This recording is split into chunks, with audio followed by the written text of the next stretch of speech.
चिकित्सा मंत्री डॉक्टर रघु शर्मा और प्रभारी मंत्री लालचंद कटारिया ने की प्रेस वार्ता।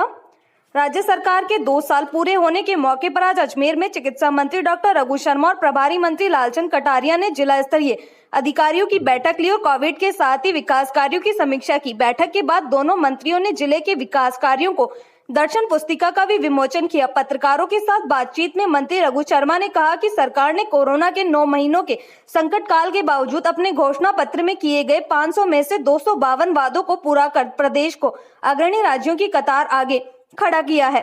साथ ही कोरोना से लड़ने के लिए हेल्थ मैनेजमेंट को तैयार कर भीलवाड़ा और रामगंज मॉडल देश के सामने रखा। मंत्री शर्मा ने कहा कि कोरोना का खतरा अभी टला नहीं है और प्रदेश की जनता को स्वस्थ रखने का जिम्मा सरकार बखूबी निभा रही है। मंत्री शर्मा ने भाजपा पर हमला बोलते हुए कहा कि उन्हें प्रदेश का विकास दूरबीन से भी नजर नहीं आ रहा है, क्योंकि उन्हें मोतियाबिंद हो गया है। केंद्र सरकार की ओर से 20 लाख करोड़ के आर्थिक पैकेज में से 10% भी राज्यों को नहीं मिला है। वहीं प्रभारी मंत्री लालचंद कटारिया ने कहा कि कोरोना के मुसीबत भरे दौर में भी सीएम अशोक गहलोत की अगुवाई में सरकार ने विकास के नए आयाम स्थापित किए हैं और सरकार की सभी विभागों पर नजर है और कोरोना से लड़ते हुए सरकार हर क्षेत्र में विकास कार्यों के जरिए हर वर्ग को राहत देने का काम कर रही है। अजमेर में जेएलएन मेडिकल कॉलेज की नई बिल्डिंग, वहाँ खेल मैदान, वहाँ पे नए बच्चे और बच्चियों का हॉस्टल, उसके लिए हमने ज़मीन अलॉट कराई। अभी ज़मीन अलॉट हो गई। अब नेक्स्ट मंथ में, जनवरी में इस काम की शुरुआत हो जाएगी। हमारे पास पर्याप्त पैसा है। कितने सालों से ये पुरानी बिल्डिंग थी या नए भवन की ज़रूरत थी। ज़िले में भी एक ज़िला अस्पताल भी बना है नया केकड़ी में, और बाकी सारी सूची हमने इसमें दी है जो हेल्थ इंफ्रास्ट्रक्चर को पूरे ज़िले में किस तरह से मजबूत किया हमने। सर, मेडिसिटी की एक योजना थी 2,500 करोड़ की, तो वह भी स्थगित है या अपनी योजना में शामिल है? कोरोना आने से प्रायोरिटीज़ तो सारी बदली है। अभी पूरा फोकस लोगों की जान बचाने पर है, लेकिन ये स्कीम ख़त्म नहीं हुई है, ये भी होगी, लेकिन अभी प्रायोरिटी सेक्टर चेंज है। देखिए, सरकार को राजस्थान की जनता के आशीर्वाद से जो जन कल्याणकारी सरकार बनी अशोक गहलोत जी के नेतृत्व में, इस 2 साल के कार्यकाल में आपके जिले की जो उपलब्धियां रही वो तो इसमें प्रेस नोट में है, पर जिस प्रकार से रघु शर्मा जी ने बताया कि देश,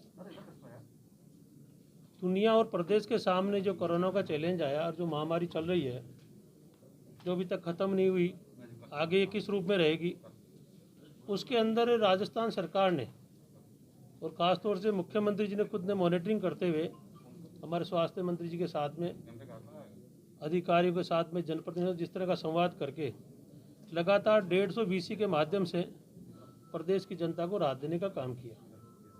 अन्य विभागों की लगातार वीसी करते रहे, और मैं ये कह सकता हूँ कि भारी आर्थिक तंगी के बावजूद भी प्रदेश को संभालने का काम राजस्थान की सरकार ने किया है। आने वाले समय में जो चैलेंज हमारे सामने है और जो कमियां रही है, जैसे ही कोरोना काल खत्म होगा, सभी विभागों की समीक्षा बैठक लगातार चल रही है पूरे प्रदेश के अंदर। सरकार की पूरी नज़र है। पर ये बात सही है, जिस प्रकार से अखबारों में वापस पढ़ने को मिल रहा 2 दिन से कि यूरोप के कई देशों में कोरोना ने अपना एक यूटर्न सा लिया है और पॉजिटिव जो संख्या है वो ज़्यादा बढ़ी है। कई देशों की फ़्लाइटें वापस बंद की गई है। हिंदुस्तान में भी भारत सरकार ने कई फ़्लाइटों पर रोक लगाई है अन्य कंट्रीज से। तो प्रगति का जो रास्ता है वो लगातार प्रदेश सरकार आम आदमी के साथ में है। कोई आदमी भूखा नहीं सोए। इंदिरा रसोई के माध्यम से या हमारा जो पीडीएस सिस्टम है उसको मजबूत करते हुए आम आदमी का ध्यान रखा गया है। तो मैं तो ये कह सकता हूँ कि 2 साल का जो कार्यकाल रहा है हमारी सरकार का, चाहे वो कृषि का क्षेत्र हो, सड़क का हो, पानी का हो, बिजली का हो, स्वास्थ्य का हो, हर क्षेत्र में हमारा जो घोषणा पत्र था उसके अनुसार काम हुआ। सीएम साहब ने यह भी कहा था कि हर महीने प्रभारी मंत्री जो है वो जन सुनवाई करेंगे, पर यहाँ एक भी बात जन सुनवाई नहीं हुई है 2 साल में। अपना जेएन साहब ले सके, आप भी 2-3 महीने आपको भी हो गए। ये कोविड का जो प्रोटोकॉल है ना, कोविड का प्रोटोकॉल के चक्कर में अभी जैसे पंचायत चुनाव आए, लगातार बाकी तो सब काम आचार हो रहे हैं, मंत्रियों के भी हो रहे हैं, लगातार आचार संहिता चल रही है। अब इसी से सेवाड़ी इकट्ठी हो रही है, जन सुनवाई भी हो सकती है। नहीं तो वो तो देश में चुनाव भी हुआ है, ऐसी बात 2 नहीं। साल में एक बार भी नहीं हुई है, कोविड तो अभी 6 महीने से आया हुआ है। नहीं मैं तो पहली बार आया था, एक बार लेके गया हूँ।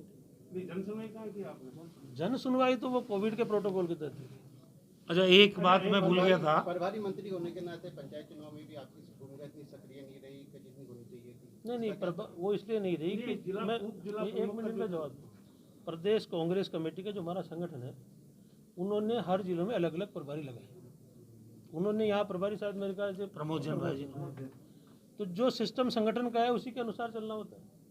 प्रभारी नाते होने की भी आपकी जिम्मेदारी थी कि इनकी जिम्मेदारी निभा लेंगे। नहीं कोई नहीं, उसमें जिम्मेदारी मेरी नहीं तो थी। एक वो होता है कि आप प्रशासन के साथ बैठक करेंगे, प्रशासन के साथ मेरे बैठक खुद करेंगे, के यहाँ कार्यकर्ताओं के मेरे यहाँ साथ। खुद के नगर पालिका के चुनाव थे, सर परसों अभी कल ही खत्म हुए हैं अभी जिला प्रमुख का चुनाव हुआ, जी। उसमें जो स्थिति बनी कि कांग्रेस ने समर्थन दे दिया और समर्थन से जिला प्रमुख बन गए यहाँ बीजेपी की बागी सुशील कुमार जी पड़ा, लेकिन उसके बाद उप जिला प्रमुख की आशा तय नहीं हुआ था कि कांग्रेस का ही बने, वो भी बीजेपी की बनी, वो बीजेपी का बने बागी। तो समर्थन किस आधार पर दिया गया उनको बताएं प्रभारी मंत्री? नहीं वो मैं प्रभारी था ही नहीं ना उसका, मैं फिर ही कह रहा हूँ ना उस समय आप भाई वो भैया जी, मैं प्रभारी आपको मंत्री जब था। बताया इन्होंने भाई कि प्रमोद जैन भाई जी को प्रभारी बनाया ये था, संगठन का काम है, वहाँ से फैसले लेना। प्रभारी मंत्री तो आप ऐसा नहीं आप फिर नहीं समझ रहे, मेरी दूसरी सीमा है। संगठन किसी चीज का प्रभार किसी को सौंपता है तो फैसले वहीं से होते हैं बिना शर्त का समर्थन कि वो जो प्रभारी मंत्री थे उनसे राय ली गई किसको बनाना है किसको नहीं बनाना है। कांग्रेस का समर्थन से जिला प्रमुख बन गई, उनको मेरे को जान- बीजेपी की बागी थी वो। मंत्री जी, जैसा कि कहा जा रहा है जनवरी में वैक्सीनेशन की पूरी संभावना जी है, जी, तो इसमें विभाग कितना तैयार है? हमारी पूरी तैयारी है। आज रिव्यू किया था हमने, हमारे cold chain, cold storage, vaccination की प्रायोरिटी क्या रहेगी, किन लोगों को पहले लगाया जाएगा और कितने कितने अंतराल में लगेगा, वो सारी अभी आज डिस्कस हुई है। सबसे बड़ी चीज़ है कि एक तो सीटी स्कैन की मशीन लगभग 6 करोड़ की आती है, 7.5-8 करोड़। 7.5-8 की, तो वो यहाँ पुरानी हो गई थी, तो आज उसके लिए नई मशीन की भी स्वीकृति हमने देता साहब को कहा, वो जारी हो जाएगी। सेकेंडली 30 बेडेड जो अस्पताल है यहाँ संक्रमित वाला, उसको 100 बेडेड करेंगे, उसकी भी स्वीकृति जारी होगी। एंजियोग्राफी की हाँ। मशीन। सबसे बड़ी बात है, बात काम की कोई नहीं कर रहा है। 20 लाख करोड़ का पैकेज था, 20 लाख करोड़ का पैकेज था कि नहीं था? अब ये पूछो इनसे, किसी राज्य को 10% से 10% भी पैसा उसमें से मिला क्या? ये जो दूरबीन से इनको हमारा विकास नजर नहीं आ रहा है, मैं कहता हूं भारतीय जनता पार्टी के लोगों को मोतियाबिंद हो गया। अगर कोई आदमी विकास को देखना ही नहीं चाहता, नकारात्मक राजनीति करेगा, उसका कोई इलाज नहीं है। राजस्थान की जनता एंडोर्स करती है। अभी स्थानीय निकाय पंचायत चुनाव में भी हमने कहा, बड़ा हल्ला मचाया था इन्होंने, लेकिन हमने आंकड़े पेश किए कि हमारा इनसे ज्यादा परसेंटेज ऑफ वोट था। और ये स्थानीय निकाय जहां भारतीय जनता पार्टी की हमेशा सल्तनत रही है, आज 50 स्थानीय निकाय के चुनाव हुए, 36 पे कांग्रेस पार्टी जीती है और 2 जो निर्दलीय जीते हैं उन्होंने भी ऐलान किया हम कांग्रेसी हैं, क्योंकि वहाँ निर्दलियों की संख्या ज़्यादा जीती थी, इसलिए वो जीते। 38 स्थानीय निकायों पे कांग्रेस पार्टी ने कब्जा किया है, 12 पे सिमट के रह गई बीजेपी। तो भारतीय जनता पार्टी को खुद का भी आत्मविश्लेषण करना चाहिए।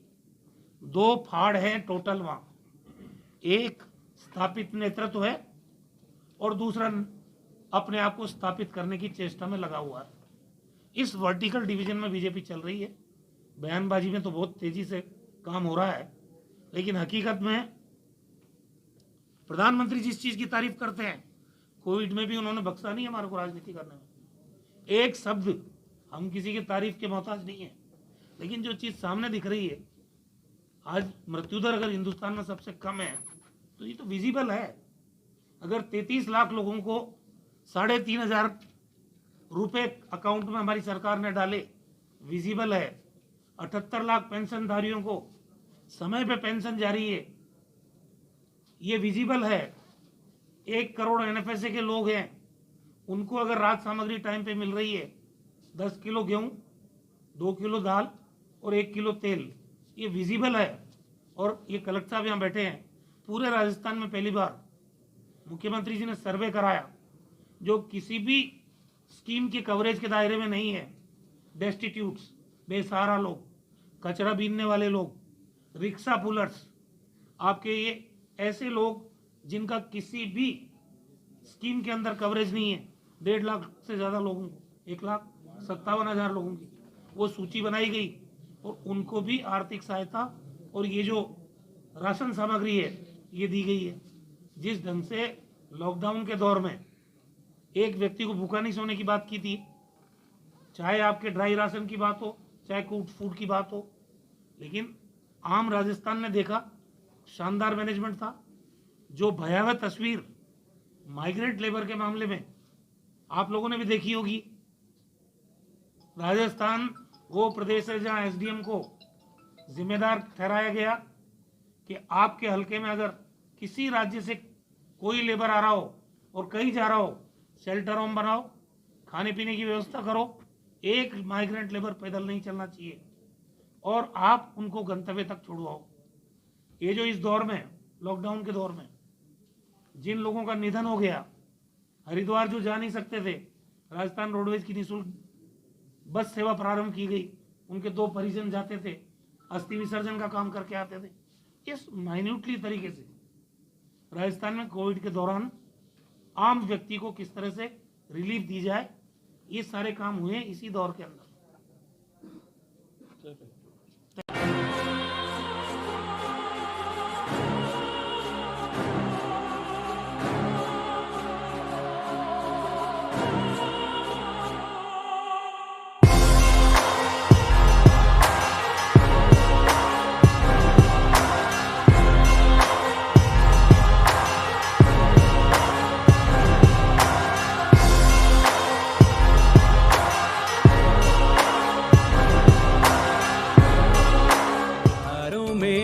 खुशियाँ मनाएंगे, अपने घर नई होंडा लाएंगे। क्या? सर्वोत्तम सेल्स और सर्विस भी पाएंगे, 30 साल का भरोसा जो अपनाएंगे।